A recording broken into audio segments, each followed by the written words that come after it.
గాడిద సంగీతానికి ఒంటె ఆశ్చర్యపోతే ఒంటె అందానికి గాడిద మూర్చపోయిందంట. గురక పెట్టి నిద్రపోయే పెద్దవాళ్ళ నుండి గల్ గల్ అని గెంతలేసే పిల్లలకు సైతం గుడ్డు గుడ్డు అని కలవరిస్తుంటారని, సమయం వచ్చినప్పుడైనా సేమియా అని కలవరించరని సేమియా బాధపడుతుంటే సేమియా అందంగా ఉంటుందని గుడ్డు బాధపడుతుంటుందండి. రెండిటిని కలిపి వండితే అవి ఎంత అందంగా హ్యాపీగా ఫీల్ అవుతాయో తిన్నవాళ్ళు కూడా బొమ్మరిల్లు సినిమాలో డైలాగ్ ఉన్నట్లే కుదిరితే 4 మాటలు లేదంటే కప్ కాఫీ అన్నట్లే కుదిరితే రోజుకి ఒక్కసారి లేదంటే రోజు మార్చి రోజు చెయ్యి అని అడిగి తీరుతారండి. చూడటానికి కానీ తినటానికి కానీ అద్భుతంగా ఉండే ఎగ్ సేమియాని ప్రిపేర్ చేసుకోవడం కోసం స్టవ్ మీద ఒక కడాయిని పెట్టుకొని దానిలో 1 కప్పు వరకు సేమియాలను యాడ్ చేసుకోవాలండి. లేదు మీ ఇంట్లో ఉండే మెంబర్స్ ను బట్టి సేమియా క్వాంటిటీ అనేది పెంచుకోవచ్చు. ఈ సేమియాలు మాడిపోకుండా కంటిన్యూస్ గా కలుపుకుంటూ ఫ్రై చేసుకోవాలి. కలర్ చేంజ్ అయ్యేంత వరకు ఫ్రై చేసుకున్న తర్వాత ఇప్పుడు స్టవ్ ఆఫ్ చేసుకొని లేదా మంటని పూర్తిగా లో ఫ్లేమ్ లో టర్న్ చేసుకొని వేయించుకున్న సేమియాలు ఉడికించుకోవడం కోసం ఒక 4 గ్లాసుల వరకు వాటర్ అయితే యాడ్ చేసుకోవాలండి. స్టవ్ ఆన్ చేసి హై ఫ్లేమ్ లో ఉడికించుకుంటూ ఉండగా ఉప్పుని కూడా యాడ్ చేసినట్లయితే సేమియా తింటున్నప్పుడు టేస్ట్ బాగుంటుందండి. సేమియాలు ఉడికించుకుంటున్న ప్రాసెస్ లో అవి చిదురు ఉడికిపోకుండా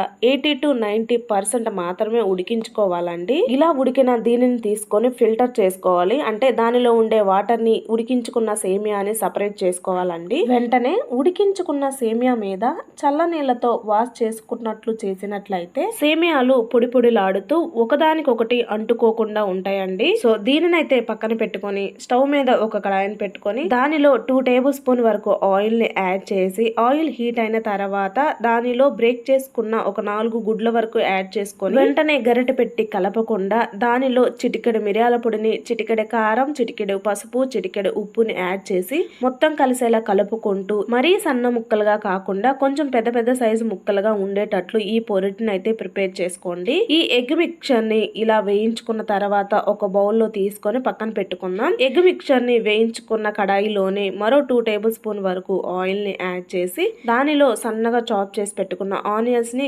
కరివేపాకు రెమ్మల్ని కూడా యాడ్ చేసుకొని ఈ ఆనియన్స్ 2 మినిట్స్ పాటు వేయించుకున్న తర్వాత సన్నగా చాప్ చేసి పెట్టుకున్న బంగాళదుంపల్ని, పచ్చిమిర్చిని, టమాటా ముక్కల్ని, క్యారెట్ ముక్కల్ని, బఠానీల్ని యాడ్ చేసుకొని మొత్తం కలిసేలా కలుపుకొని 1 మినిట్ పాటు వేయించుకోవాలండి. ఆ తర్వాత 1 టేబుల్ స్పూన్ వరకు అల్లం వెల్లుల్లి పేస్ట్ కూడా యాడ్ చేసి ఈ పేస్ట్ పచ్చివాసన పోయేంత వరకు వేయించుకోవాలండి. దీనిలోనే పసుపు, రుచికి తగ్గట్లుగా ఉప్పుని కూడా యాడ్ చేసి మొత్తం కలిసేలా కలుపుకొని బయట న్యూడిల్స్ ఎలా అయితే ప్రిపేర్ చేస్తారో ఆ ప్రాసెస్ లో మనం యూజ్ చేసిన వెజిటేబుల్స్ పూర్తిగా కుక్ కావాల్సిన అవసరం లేదండి. హాఫ్ వరకు కుక్ అయితే సరిపోతుంది. సో దీనిలోనే ఇప్పుడు ముందుగా రెడీ చేసి పెట్టుకున్న ఉడికించుకున్న సేమియాలని యాడ్ చేసుకొని మొత్తం కలిసేలా చక్కగా కలుపుకున్న తర్వాత మనం ముందుగా ప్రిపేర్ చేసి పెట్టుకున్న ఎగ్ మిక్చర్ ని కూడా యాడ్ చేసి దీనిలోనే రుచికి తగ్గట్లుగా మిరియాల పొడిని, రుచికి తగ్గట్లుగా కారాన్ని యాడ్ చేసుకొని ఉప్పు ఏమైనా అవసరం అనిపిస్తే కూడా యాడ్ చేసుకొని మొత్తం కలిసేలా కలుపుకొని జస్ట్ మసాలా ఫ్లేవర్స్ మొత్తం